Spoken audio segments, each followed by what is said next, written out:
Well, welcome back to our place. It's good to have you here with us. We just hope this can be a real time for you to relax, sit in His presence, learn and listen.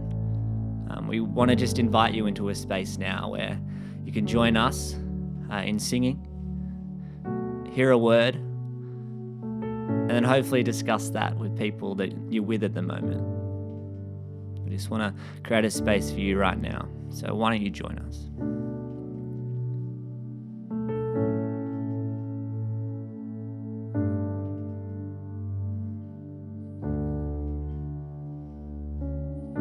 Before I spoke a word, you were singing over me. 'Cause you have been so good to me. Before I took a breath, you breathed your life on me. You have been so kind to me.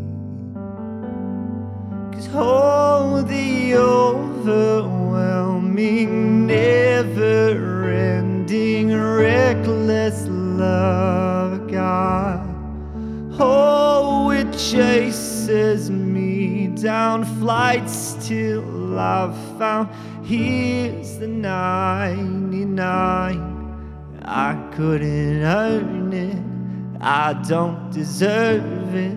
Still you give yourself away. 'Cause oh, the overwhelming, never-ending, reckless love of God.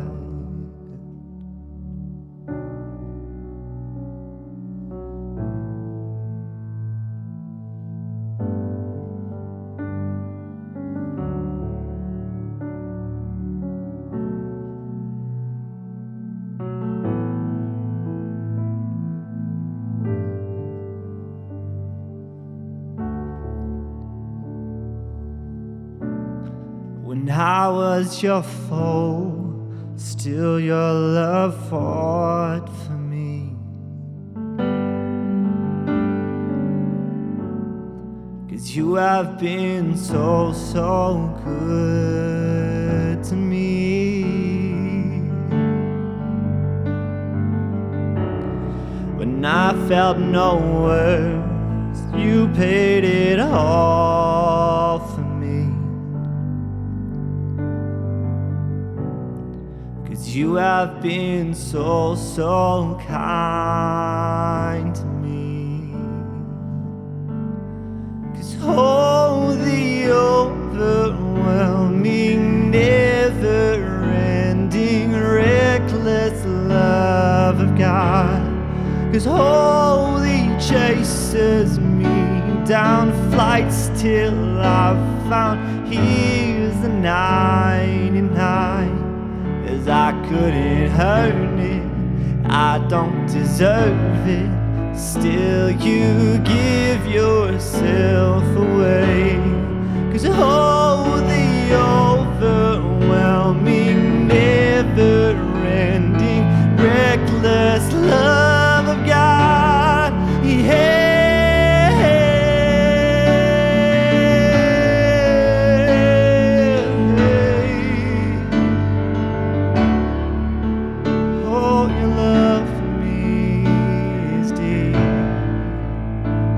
Your love for me is strong.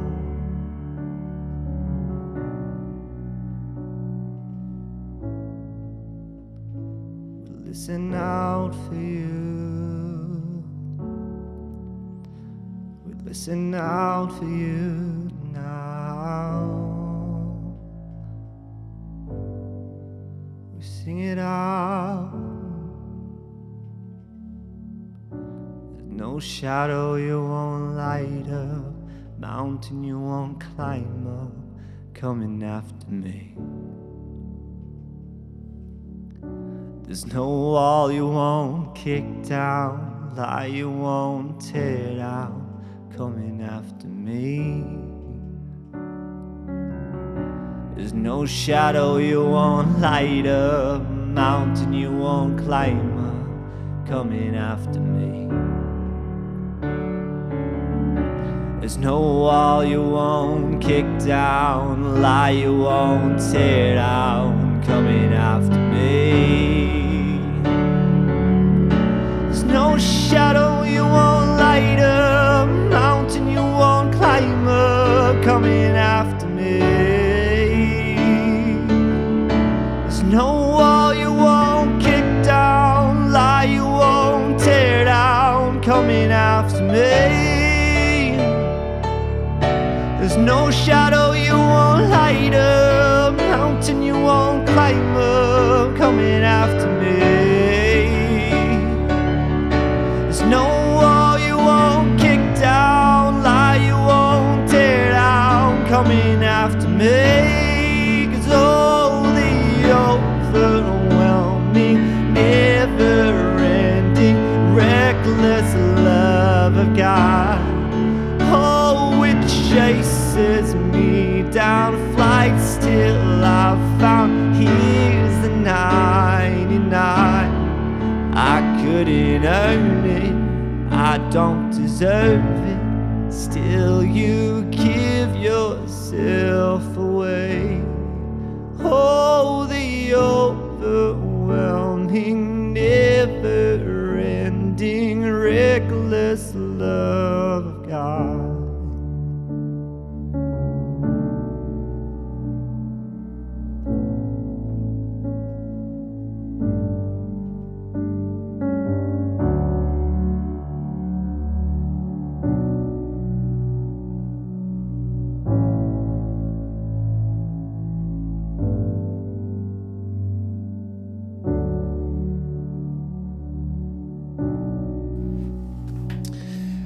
How often is it, in the aftermath or in the midst of difficult circumstances, do we find ourselves demanding an answer to the question, why? Why did this happen? Why did it happen to me? Or the accompanying questions that go along with this why question is the who. Who is to blame? Whose fault is this? Who is responsible? It seems a universal response. We need to get answers to the why and who when we face difficulties in our life.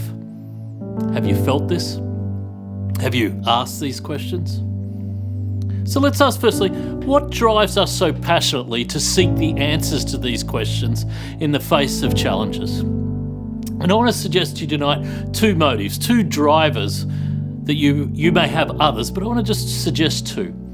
Firstly, I think it has to do with our desire to be in control. We believe that if we have control, then we can keep ourselves and those that we love safe.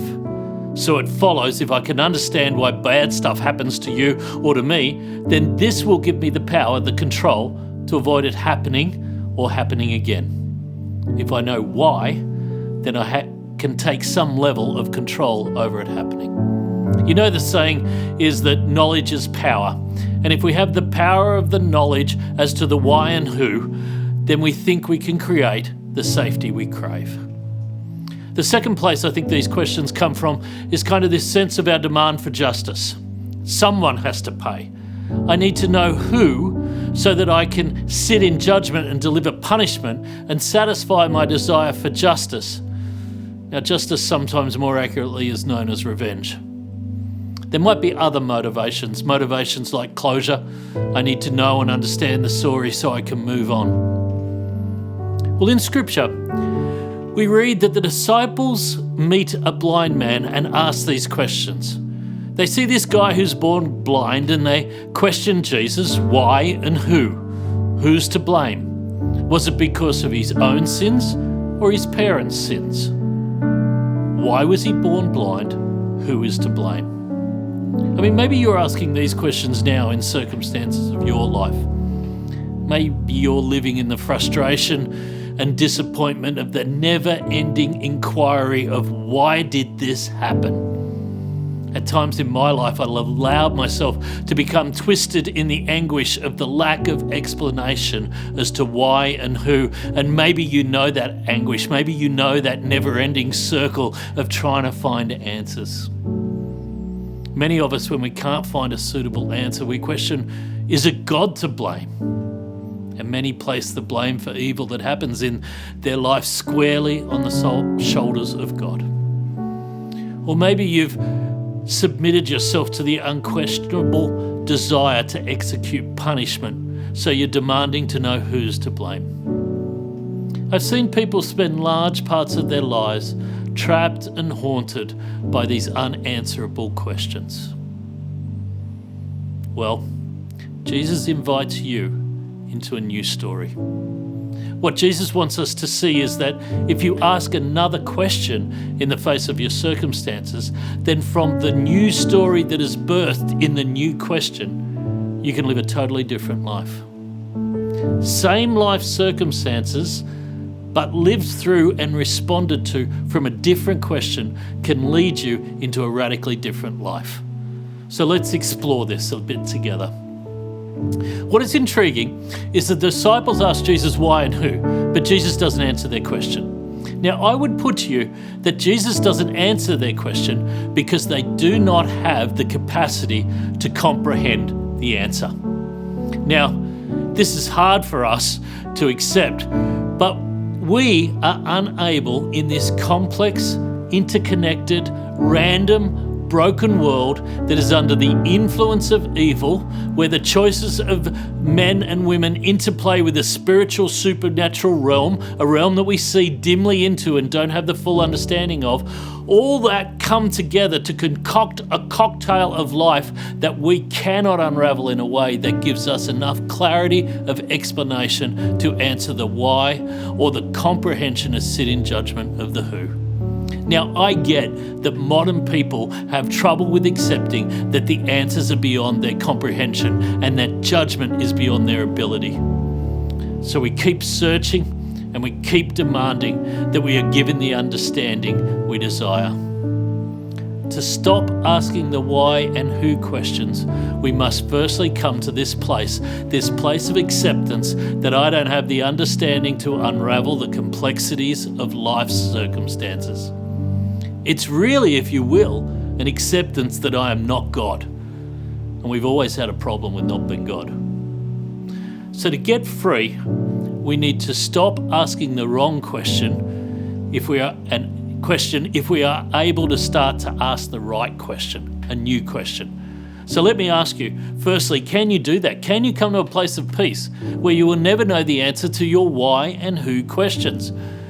You'll never know the answer to why and who for some of the really difficult, messy, and hurtful circumstances of your life. Can you relinquish this desire to know, to blame, to judge, and to sentence?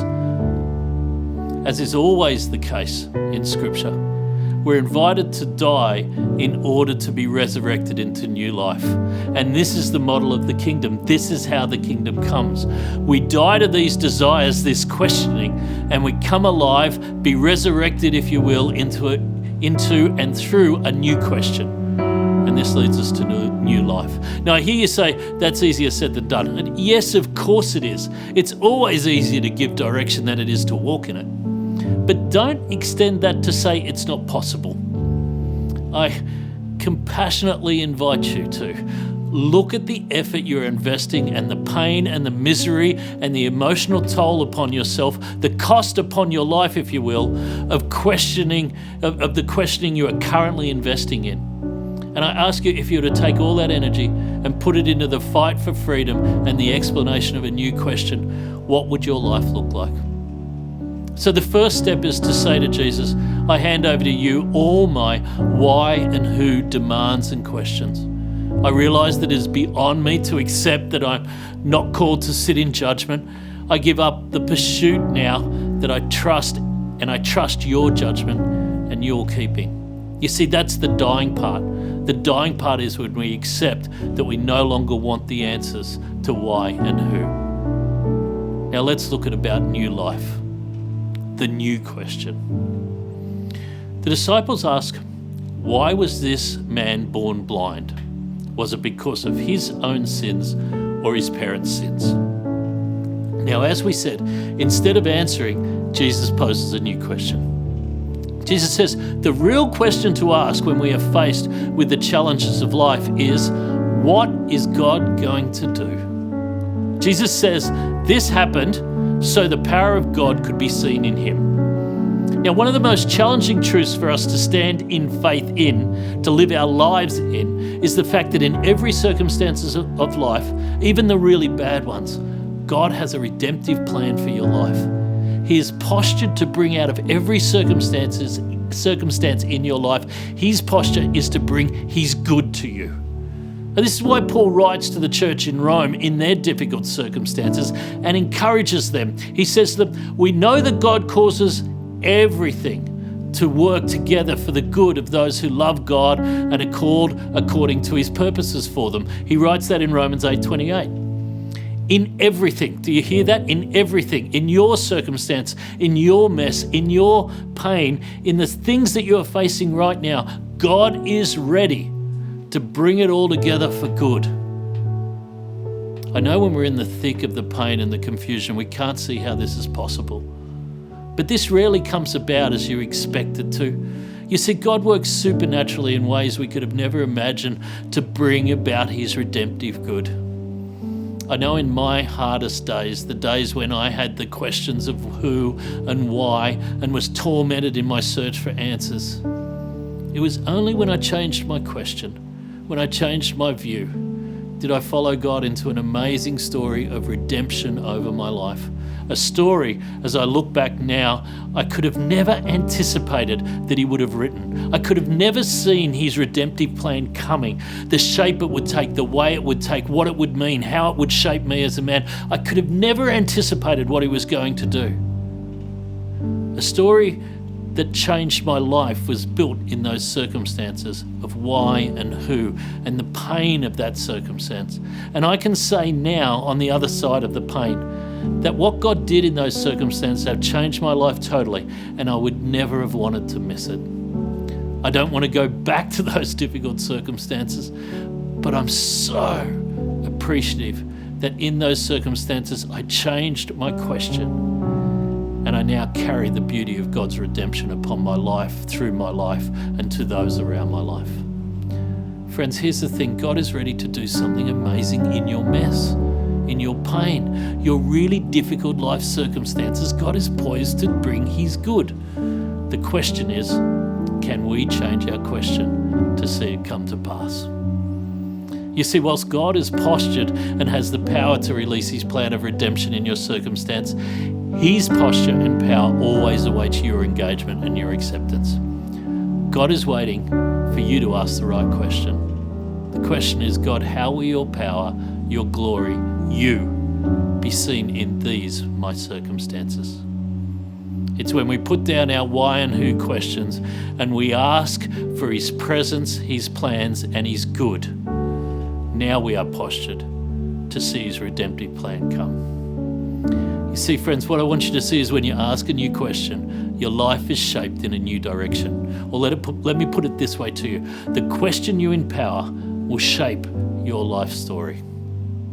One line of questioning releases the enemy of God to bring misery and darkness into our lives as we seek control and judgment. The other line of questioning releases God and we see his good. Friends, this is the question for new life. God, what are you doing to release your good in my circumstances? Now you're postured to see blind men see. So friends, you don't have the power to control your circumstances, you know that, but you don't have the power to understand them either. Give that up. But what you do have the power to do is to choose to determine the question that you will ask in the circumstances of your life. And your question will shape your story. So change questions and change life. So let me ask you, let me confront you. Will you continue to invest your time, your energy, your emotions, your life into the why and who? Or will you take a new posture, ask a new question? Ask God, what is your plan of redemption in these circumstances? A prayer is going to come up on screen shortly. It's a prayer that changes story, and it takes bravery to pray this prayer, as does any radical life change take. So I invite you to pray this prayer. I invite you to start the journey from why and who into an expectation of the goodness of God. Now, if you struggle with this, there's also the Journey Deeper section in the Coffee with God website that will help you explore this further. So I invite you, hear God's invitation tonight. Hear heaven's invitation into a new life tonight.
choose you. I choose all of you. Lord, I choose you. I choose all of you.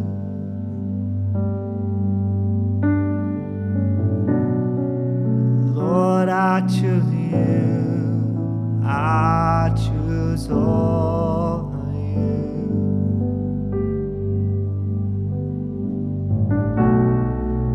Lord, I choose you.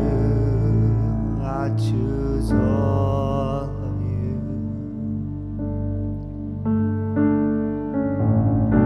There's no shadow you won't light up, mountain you won't climb up, coming after me. There's no wall you won't kick down, lie you won't tear down, coming after me. There's no shadow you won't light up, mountain you won't climb up, coming after me. There's no wall you won't kick down, lie you won't tear down, coming after me. There's no shadow you won't light up, mountain you won't climb up, coming after me.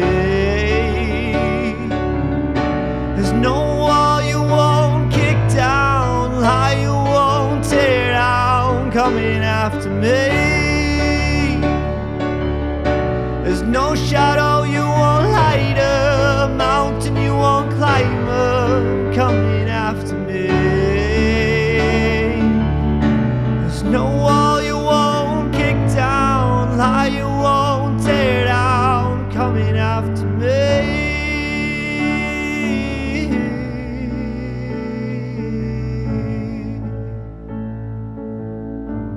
You come running after me. You're always running after me.